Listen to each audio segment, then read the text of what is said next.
Hey, I'm Dr. Rich. Thanks for joining me. Today we're going to replace a failing composite resin. First, let's get the isolite into position. Isolite's great for isolating teeth, basically keeping the cheek and the tongue away and sucking up any spit. Here you can see the cavity is, where the cavity is, and there, if you look close, you can see the edges of the white filling. It kind of blends in.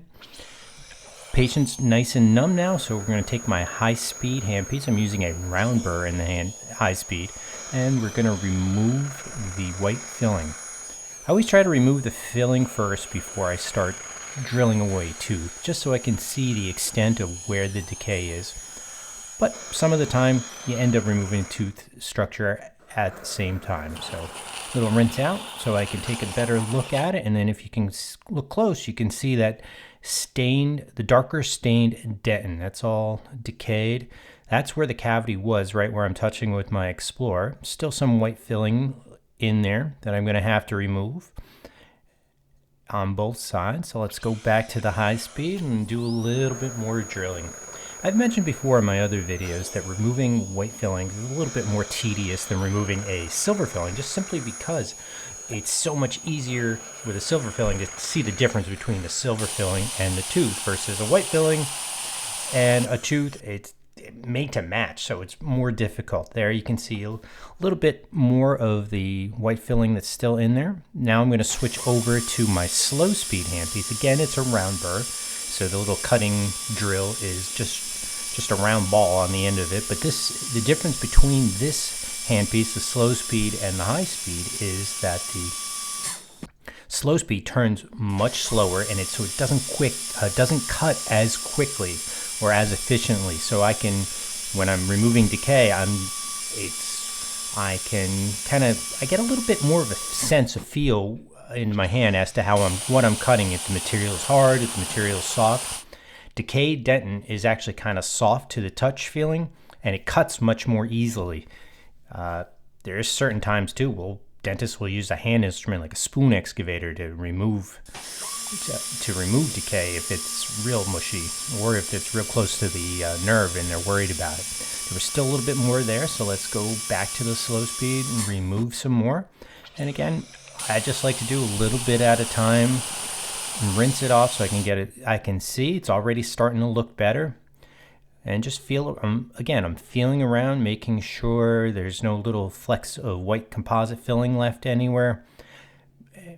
Now I'm back to the high speed. There was a little bit in the enamel there that I didn't like, and there was a little bit of the white filling left. So I'm going to use the high speed to remove it. And I'm also going to use it to bevel the edges. For a white filling, you do not want the edge of the filling to butt up onto the enamel. You want it to bevel it so it feathers in. A, it looks better. B, you're going to have a much better bond just based on the way the enamel rods are. So first thing I use now that we're ready to fill is a material called Clean and Boost. This is just to help clean the surface. It comes in either a liquid or a gel. This is the gel because it kind of stays where I want it to. But basically, I just scrub it onto the tooth for about 10 seconds or so, and I'm hitting every part of the filling where I'm going to be placing the filling to get it nice and clean. And then we just rinse it off with some water, dry it off, and next we're ready to start placing the bonding agent. So there's a closer look at the prep so you can see what it looks like.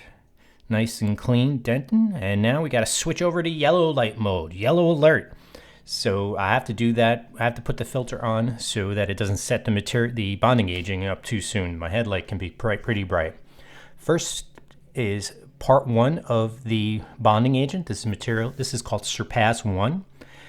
That's basically the etchant. Next is 3 layers of Surpass 2, which is kind of a primer. Neutralizes the etch. And then we just blow it dry. And this is nice. What I like about Surpass is we could just blow the snot out of it and dry it off really well. And we're good. And then the last step is the actual bonding agent itself. Surpass 3 in a blue bottle. Put a layer of that onto the tooth. And then zap it with my Velo Grand Curing Light for 10 seconds. Now, in certain situations, you can air thin this before you zap it. So if I'm bonding in a crown or veneers and I want to thin layer the bonding agent, I will air thin it before I blow it up. Other times you can actually, I didn't air thin it in this situation. Next I'm adding some flowable resin. This is a filling material, but it's a little bit runnier. It gets into all the nooks and crannies. The brand I use is Titan, made by the same company that makes Surpass. Blast that for 10 seconds with my curing light. And you can even mix, when you place that layer of Surpass 3, the bonding agent, you can actually, before you cure it, you can add some of this too. The inventor, Dr. John Kanka, the inventor of Surpass, recommends doing that. I do it the older way, according to the instructions. Just set the cure the bonding agent first, then cure the composite, the flowable composite, separately. So I'll do a couple layers of this. Basically what I'm trying to do is replace the dentin part of the tooth of where the filling is. And then once I do that, I'm going to use a paste composite. In this case, I'm using a composite called Vit-l-esence, made by Ultradent. I like it mainly because I like how it handles on my instrument. And also use a substance called Seam Free, again made by Vit-l-esence, the same company that made the bonding agent, and that helps me be able to blend it in much better. It's a wetting agent, and it makes my composite placing instrument, it's called a plastic instrument, it makes it be able to smooth it down very well. And yes, I know the instrument's made out of metal. It's called a plastic instrument because it's used to place plastic fillings. So again, just build it up in increments. You can't go too thick a layer because then the curing light won't penetrate. Although the Vit-l-esence has a high power setting, I just used the regular setting. 10-second cure.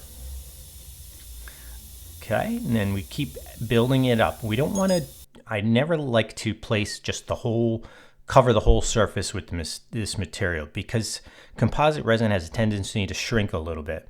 So we'll put a little bit on in one spot, zap it to cure it, get rid of that shrinkage as it happens. Polymerization shrinkage, it's called. And then we blast it with the light again, and then we just keep doing. So now I got 4 little increments on there. This last one's a little stubborn, so I got to again put a little bit of Seam Free on my instrument to be able to pack it down, smooth it into position. And the nice thing about white filling, composite resin filling, is you can move it around, sculpt it, add to it, get it as perfect as you can before you set it with the curing light, which is nice. Contrast that to the last video I made about the amalgam filling, where you have to overbuild it and then carve it back. White fillings, you try to just get it as close as possible. So there I'm pretty good, just checking my edges, making sure it's nice and smooth, and there I missed that little wear facet where the person bruxes. So let me just add a little bit more material right in there. So again, plastic instrument, little Seam Free on there, just smooth it down. And now I'm just going to flip the plastic instrument around and use the other end. It's just a little plugger, basically, just to gets into those areas a little bit better. And again, making sure there's no extra on the rest of the tooth. And then a final cure with the Vit-l-esence. 10-second cure, and now at this point I know everything is cured because it's been zapped so many times. So let's turn off the yellow filter and check it, see how it feels. I'm just checking for any flash. What happens too a lot is the bonding agent will kind of run off the side of the tooth and stick, but it doesn't have a strong bond to it. So now that it looks pretty good, we're going to check it with some articulating paper. This is just a blue carbon paper, basically. Leaves little blue spots where the teeth touch. And then using a finishing carbide in my high speed, we trim those spots up. And again, just every time I adjust, I just take a tiny little bit off. There, you can see the blue marks. Let's trim those up again. And depending on how numb the patient is, and it depends on the patient. Some people can tell even when they're numb if the filling's a little high. Others can't tell anything. So I'm doing my best to judge how it looks and how it feels. Sometimes you could even put your finger on in the tooth, and if there's a little extra pressure, you can feel it with your finger. It works better on crowns because the crown will actually wiggle a little bit since it's not cemented. A little bit more adjustment there just to get that down. And Then once I adjusted it, then I take a polisher. This is a Jiffy polisher made by Ultradent, just rubber on the end. And again, let's check it one more time. I think the person had said he felt a little something. So yeah, there's a couple more spots. Let me just hit those. And again, I'm removing like thousandths of an inch, not very much material at all each time.